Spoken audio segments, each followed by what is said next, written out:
ప్రేమగల నాయన, పరిశుద్ధుడైన తండ్రి, శివాధిపతి, ఈ పరిశుద్ధ దినంన నాయన నిన్ను స్తుతించి ఆరాధించినట్లు, నీ ఇంటిలో మేము గడుపునట్లు మాకు ఇచ్చినటువంటి శ్రేష్టమైన సమయాన్ని బట్టి హృదయపూర్వకమైన వందనాలు, స్తోత్రములు చెల్లిస్తా ఉన్నాను.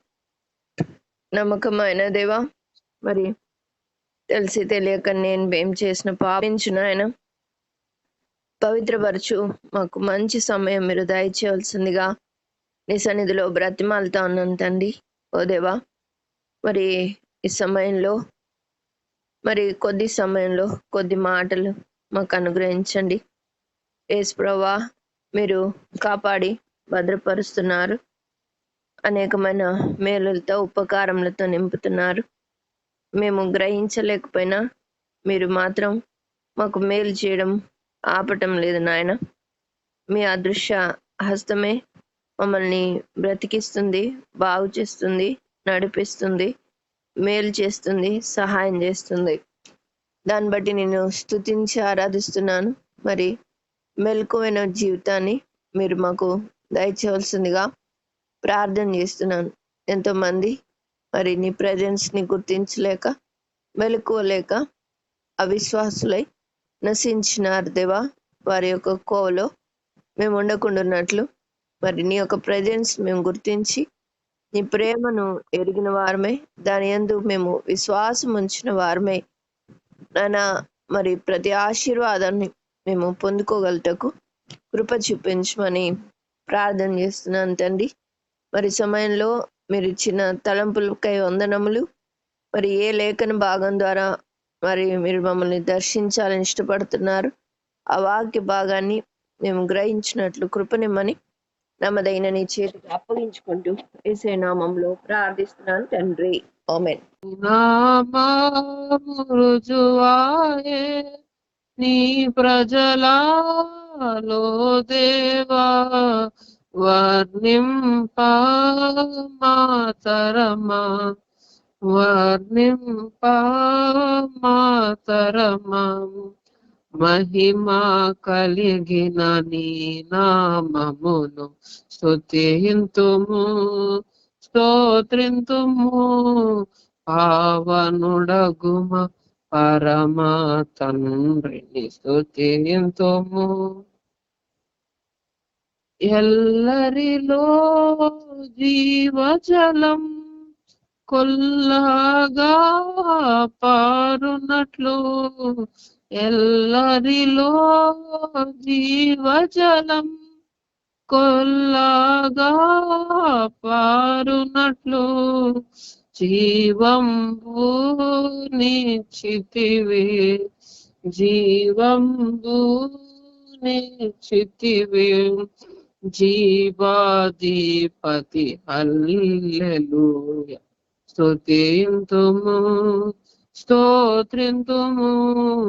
పావనుడగుమ పరమా తండ్రిని స్తుతింతుము, స్తోత్రింతుము.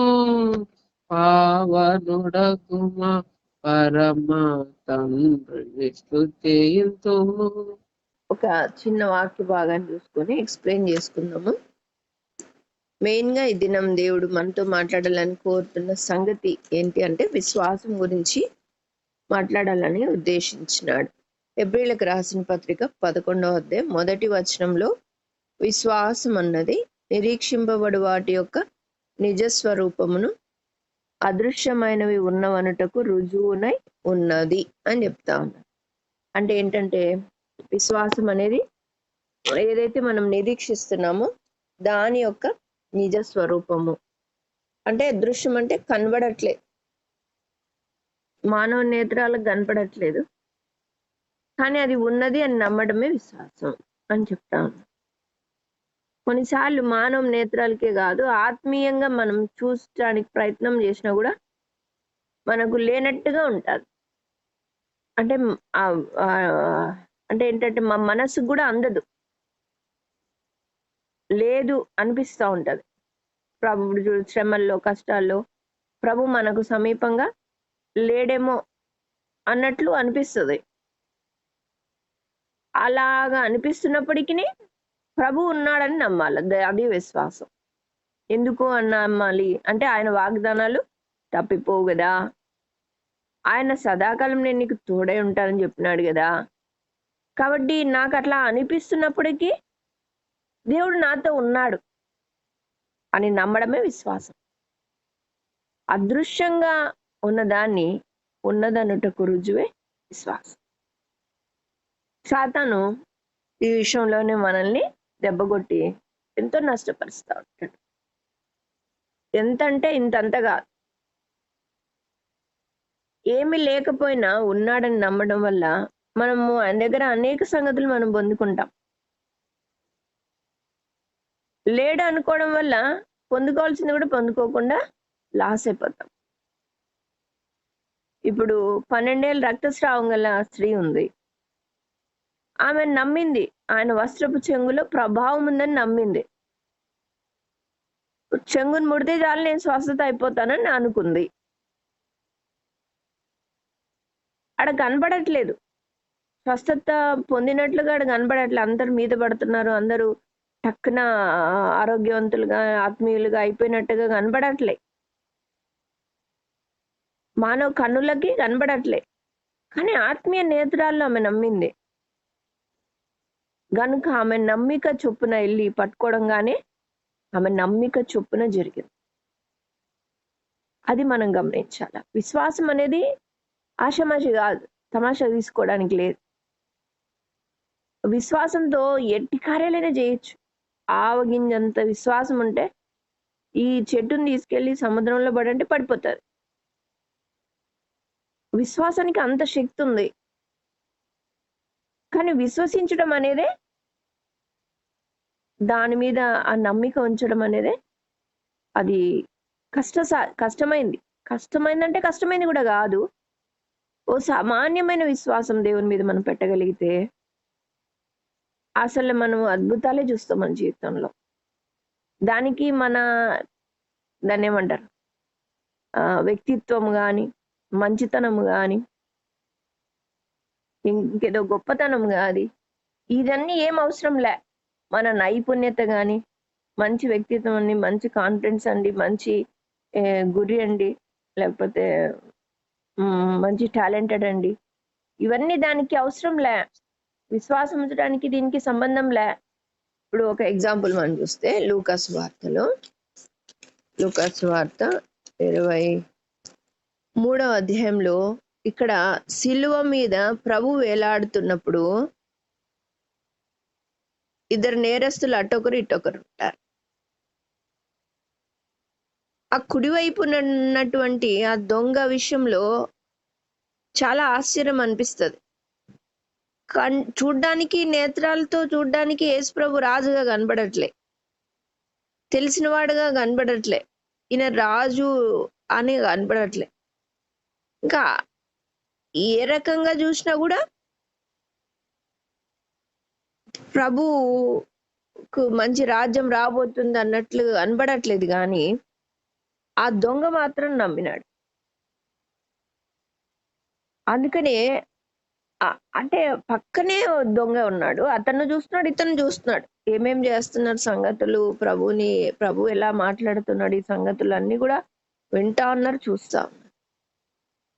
ఒకే స్థానంలో ఉన్నారు ఇద్దరు. కానీ ఒక దొంగ ఏం చేస్తున్నాడు, ప్రభుని దూషిస్తా ఉన్నాడు, ఇంకా ఎగతాళి చేస్తా ఉన్నాడు, ఇంకా అనుమానిస్తా ఉన్నాడు. అనుమానించడం అనేది అదే గుర్తుపెట్టుకో, అవిశ్వాసం అని. అంటే ప్రభు మీద నువ్వు విశ్వాసం ఉంచితే చాలు, నువ్వు చివరి సమయంలో అయినా కూడా ఒకరు అంత విశ్వాసం నమ్మగలిగితే ఆ సర్వశ్రేష్ఠుని, ఇంకా అంతే. ఎంత ఆశీర్వాదం వచ్చేసింది దొంగకి, పరదేశే ప్రాప్తించింది. అంటే ఆ నిమిషం వరకు క్రూరుడుగా, దొంగగా, అన్ని చెడ్డ సంగతులు తన జీవితంలో ఉన్న మొత్తం లైఫ్ అంతా మారిపోయింది. దేనివల్ల? పరిస్థితులు అననుకూలంగా ఉన్నా నమ్మడం వల్ల. అది గుర్తుపెట్టుకోవాలి. అననుకూలంగా ఉన్నా నమ్ముతున్నాడు అంటే అది దేవునికి మహిమ కలుగుతుంది అక్కడ. ఇలాంటి వాడు నా దేవుడని మనం చాటి చెప్తున్నట్టు, సాతాను నోరు మూయిస్తున్నట్టు లెక్క. కాబట్టి ఇది గుర్తుపెట్టుకోవాలి. విశ్వాసం అంటే ఏంటి? పరిస్థితులు ఎలా ఉన్నా మన దేవుడు నమ్మదగిన వాడని నమ్మడం. ఇప్పుడు సదాకాలం నీకు తోడై ఉన్నాను అని అన్నాడు. పుట్టిగా చెప్పడు కదా, మానవుడు కాదు కదా అబద్ధం చెప్పడం. చాలాసార్లు ఆయన లేడేమో మన పరిస్థితులను బట్టి మనకు కనపడుతుంది. అయినప్పటికీ భౌతికంగా అట్లా కనబడతా ఉంటాయి. చుట్టూ పరిస్థితులు అన్ని మనల్ని దేవుడు విడిచిపెట్టినట్టుగా కనబడతాయి. ఆత్మీయంగా కూడా ఏమన్నా విశ్వాసం ఉంటదంటే అది కూడా కోల్పోయినట్టుగా ఆత్మీయంగా అనేక అనుమానాలు తీసుకొచ్చించాడు సైతాను కూడా. అయితే ఇలాంటి సందర్భంలో కూడా నువ్వు నమ్మాలా? అదే విశ్వాసం. అదృశ్యమవుతుంది. అంటే మానవ నేత్రాలకు అదృశ్యంగానే ఉంటుంది, ఆత్మీయ నేత్రాలకు కూడా అదృశ్యంగానే ఉంటుంది. సాధారణ అన్ని అవిశ్వాసపు సంగతులే మనకు మానవ నేత్రాలకు చూపిస్తూ ఉంటాడు. అయినప్పటికీ మనం ప్రభుని చూడగలగాల, ఆయన నమ్మదగిన వాడని విశ్వాసం ఉంచగలగాల. అంతేమ్మా. నీ శక్తి సామర్థ్యాల వల్ల నువ్వు పరదేశికి వెళ్ళలేవు, లేకపోతే నువ్వు గొప్ప కార్యాలు చేయలేవు ఈ లోకంలో. నీ యొక్క జ్ఞానం వల్ల ఏదో చేయగలుగుతాను అనుకుంటున్నావేమో, అలా చేయలేవు. ఆయనందు విశ్వాసం ఉంచడం వల్ల చేయగలవు. నీ ఊహకు మించిన కార్యాలు దేవుడు నీ ద్వారా జరిగిస్తాడు. విశ్వాసం ఉంచడం అనేది మనం నేర్చుకోవాలి. అది నేర్చుకుంటూనే ఉంటాం, ఎందుకంటే అది అంతకంతకు అభివృద్ధి అవుతానే ఉంటది విశ్వాసం అని చెప్తారు. అంటే ఒక దినానికి ఇంకో దినానికి అభివృద్ధిలోనికి రావాలి మన విశ్వాసం. అలా వచ్చే కొద్దీ మనము బలమైన కార్యాలు చేయగలం. అందుకే అంటారు కదా, తమ దేవుని ఎరుగువారు బలము కలిగి గొప్ప కార్యాలు చేస్తారంట. ఎవరు చేయగలరు? ఎరిగిన వారు. అంటే ఆయన యందు విశ్వాసం ఉంచగలిగిన వారు గొప్ప కార్యాలు చేయగలరు. విశ్వాసమే లేకపోతే అసలు చేయలేరు.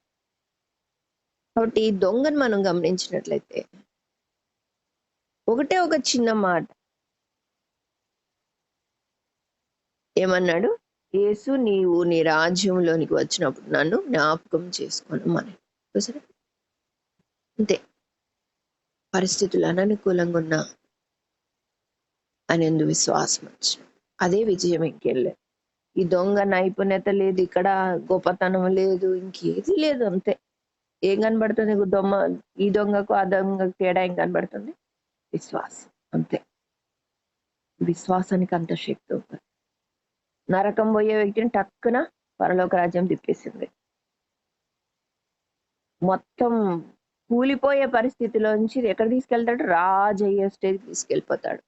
ఎస్తేరు జీవితంలో మనం గమనిస్తే యూదులందరూ మొత్తం ఊడ్చుకొని పోవాల్సిన పరిస్థితి. అలాంటి పరిస్థితులు యూదులే తమ శత్రువుల్ని 2 దినాలు హతమార్చేటట్లుగా మొత్తం పరిస్థితి అంతా మార్చేస్తారు దేవుడు. విశ్వాసం వచ్చి అలాగా ఏవి మనం చూసినా కూడా షద్రక్ మేషక్ అబేద్నెగోల సంగతి కూడా మొత్తం అగ్నిగుండంలో పడి వాళ్ళు నాశనం అయిపోవాలా, పడినారు కూడా. కానీ ఏమైనా విశ్వాసమును బట్టి ప్రభువే వారి మధ్యలో సంచరించి ఎక్కడ సిగ్గుపడాల్సిన పరిస్థితుల్లో అక్కడ రెట్టింపు ఘనతకు పాత్రలుగా చేస్తారు. వారిని బట్టి ప్రభు నామం గణపరచబడుతుంది. ఎప్పుడు గణపరచబడుతుంది ప్రభు నామం? నువ్వు తెగించే స్టేజ్కి నువ్వు రావాలి. షద్రక్ మేషక్ అబేద్నెగోలు తెగించే స్టేజ్కి వచ్చినారు. మరణమైనా పర్వాలేదు, ఆయనకు వ్యతిరేకంగా మేము చెయ్యం. ఎస్తేరు కూడా అంతే. నేను నశించేదను అని రాజు ఆవరణంలోకి పోయి, అట్లాంటి తెగింపులోకి ఎప్పుడైతే వస్తామో మనం దేవుని నమ్మి, అప్పుడు వారి ద్వారా దేవుడు తన నామాన్ని మహింపరుచుకుంటాడు, గొప్ప కార్యాలు చేస్తాడు. కాబట్టి విశ్వాసం అనేది ఎంతో ఇంపార్టెంట్. దాన్ని బట్టి మన జీవితంలో అది అభ్యాసం చేసుకుందాం. మనం నమ్మడం నేర్చుకుందాం. అంతే. మన జ్ఞానము, లేకపోతే మన తెలివితేటలు, లేకపోతే మన ప్రాక్టీసు, మనం అక్కడిక్కడ చూడడం ఇవి కాదు. ప్రభుని యందు విశ్వాసం ఉంచడం, కృప మీద ఆధారపడడం, అలాగ నేర్చుకోవాలి. అట్లాగని మనము చదువుకోకుండా ఓన్లీ కృప అనుకుంటే ఉండం కాదు. మన బాధ్యత మనం నిర్వర్తిస్తూ, నేనెంత చదివినా ప్రభా నీ కృప లేకపోతే నేను పొందుకోలేను, అలాంటి తగ్గింపులోకి, అలాంటి విశ్వాసంలో మనం ఉన్నట్లయితే దేవుడు మనల్ని తన వాగ్దానం ప్రకారం ఉన్నతమైన స్థానంలో నిలబెడతాడు. మన ద్వారా తన నామాన్ని మహింపరుచుకుంటాడు. దేవుడి మాటలు మన కొరకే దీవించును గాక. ఆమేన్.